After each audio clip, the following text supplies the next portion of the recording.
Hey guys, how's it going? Kevin Cleary here with a quick knife video for you. Today, I'm going to do a first impressions, but I also want to talk to you about EDCing a fixed blade. And one of the things that I find myself doing these days in lieu of, a decent clip, one of the problems that I have with EDCing a fixed blade is I often don't wear a belt. I'm under 75 years old, so it's not normal for me to be wearing a belt. Once in a while, I will put one on, if I'm getting dressed up for, you guys, some of you know I'm a preacher.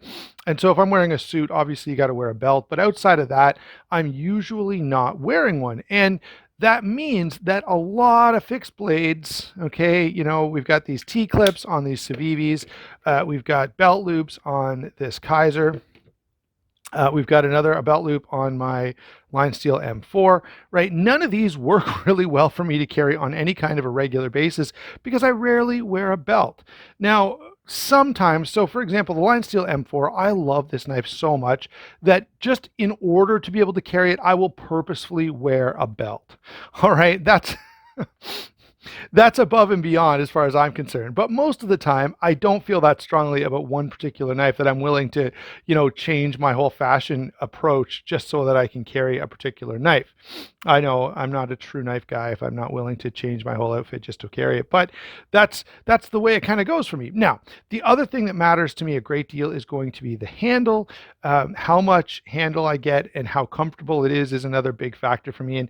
And sometimes EDC fixed blades, especially the ones that are meant to be really small, really minimal, they end up not having enough handle to get anything substantial done.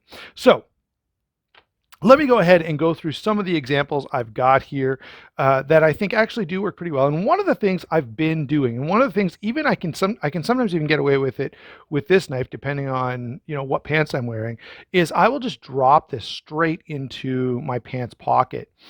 Some work better. So for example, this PMP Bulldog, it drops right into my front pocket, the same pocket I would normally carry my folder in, and I can easily reach in, get it out, leave the sheath right in the pocket, and then normally I'd have to take the sheath out again to put it back in, but it works pretty well that way. The same is true of another one of my very favorite EDC fixed blades. This is the Reich F815.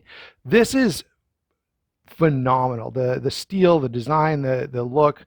This is a really, really great EDC fixed blade. I'm not in love with the sheath. They went with plastic, and if it had been what's happened is the plastic has kind of softened up over time, so the detent has sort of become weaker and weaker, or the retention has become weaker and weaker. Had they gone with Kydex, I find it holds up a little better.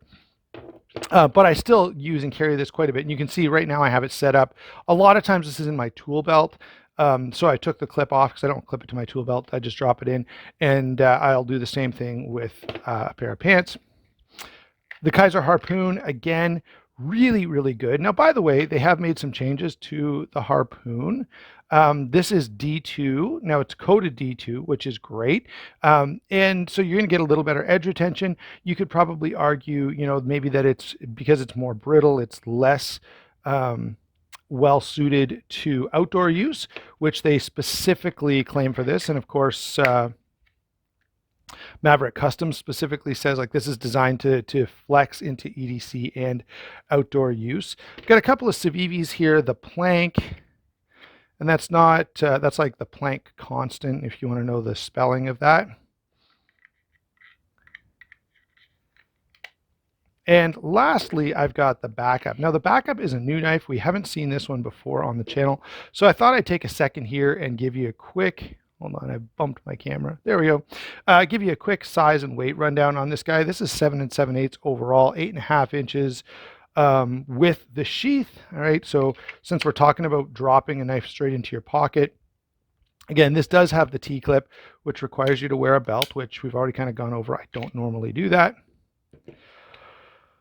4 3/8 grip area. So the nice thing about this, the blade is a little short, I will grant. However, I'd actually rather, the reason I brought this knife up and the reason I want to check it out is if you're going to make one thing short or the other, I'd rather have a full handle that I can get a nice grip on. and a short blade. This is fine to me in terms of, actually using this for stuff. I have no real problem with it because it's got tons of handle real estate, so no problem. It is a fairly heavy knife at 7.8 ounces with the sheath. Just this little fixed blade alone is 5 ounces, and you can see, look how thick that tang is. There's a lot of material here. They have a really aggressive hollow grind on this, which I will say works really well. And I thought I'd do just a couple of quick cuts so you could see some of the options that I have here and how they perform. So if we get the Harpoon, which has fairly thin, you can see comparatively thin D2 blade stock, make a couple of cuts with this.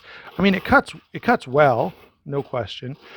But you can feel that material as you're moving through the cardboard. If I switch over here to the thicker blade with the hollow grind, you can really feel a difference. Now, I will say this, it's not a crazy difference, which is fantastic. Like, you've got thicker blade stock here, and yet this cuts a little bit better than the Harpoon because of that hollow grind. Now, if we switch over, the other knives that I have on the table here for examples are all on the thicker end of the spectrum. So I thought I would pull these out, or at least a couple of them, and make a couple cuts just to kind of be able to talk about the difference in feel. So here is the PMP Bulldog, and it cuts well, but boy, you can feel that I've got a lot of material moving through there. The Reich is thinner blade stock, but a very thick grind. So a lot of toughness there, but definitely a little more abrupt angle that you're dealing with. Didn't want to get too sidetracked talking about blades, but that does tell you, again, I know I keep knocking this started way over here, which is kind of where I want it. There we go. So I did want to throw in a little bit about blades there, and also make the point that on some of these thicker blades, like you can see, that still cut cardboard pretty darn well, and it's going to cut most things. Now, if I'm going to be slicing up an apple for the kids, yeah, I probably want something like this. In reality, I'm just going to use the kitchen knife that's usually right there. So unless I'm, unless we're outside on a hike or something like that, it's fine. So unless we're outside on a hike or something like that, I'm not going to be using really any of these for slicing apples, but they will do the job if it comes up. Now, the last thing that I want to talk about is the balance, getting the balance right. And I think out of all of these, the one that gets the balance the closest to right is the Harpoon right here.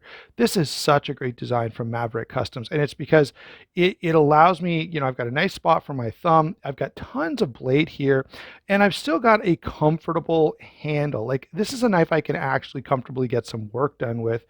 It's not as good in hand as something like the Lion Steel M4, which is very hand-feeling, very robust, and one of my favorite fixed blades in the world. I just love the M4, but it's not really something most people are going to EDC, right? You move over to something like this, and you're making a lot of sacrifice. This is okay, but it's not nearly as comfortable as the Kaiser. And if I had to do a ton of work, if I had, a lot of cutting to do, I would not reach for this if this was an option. All right, or even if this is a little more, again, there's a little more material here. I've got a little more length, and I can get a lot of work done with this. Now, let's move some of these out of the way and bring in two somewhat similar knives. All right, the design obviously is quite different, but these are both going for like a really minimalist approach. This one uses thinner blade stock, so thin, in fact, that I just couldn't use it. I had to do a paracord wrap on this, and with the paracord wrap, it works pretty good, but of course you lose some of the slimness, which, is kind of one of the reasons you may want to go for something like this. And so if you're going to make a super minimalist knife, I think the Bulldog takes a nice approach and gives you a little bit, without having to wrap this, I can take a grip on it. I can get some cutting done. So those are some of the options out there when it comes to EDC fixed blades. I will say I like the fact that there are a lot of these budget, hold on, there we go. There are a lot of these budget options available these days. So if you want to try it out, you don't have to break the bank and be stuck now with a knife that you paid a lot of money for. You can spend $40 or $50, I think, on any one of these. I don't think any of them. Oh, this one's a little more expensive. But most of the time, these are going to be pretty affordable. You can check it out. You can see what you think about it. And if you don't like EDCing a fixed blade, it doesn't matter.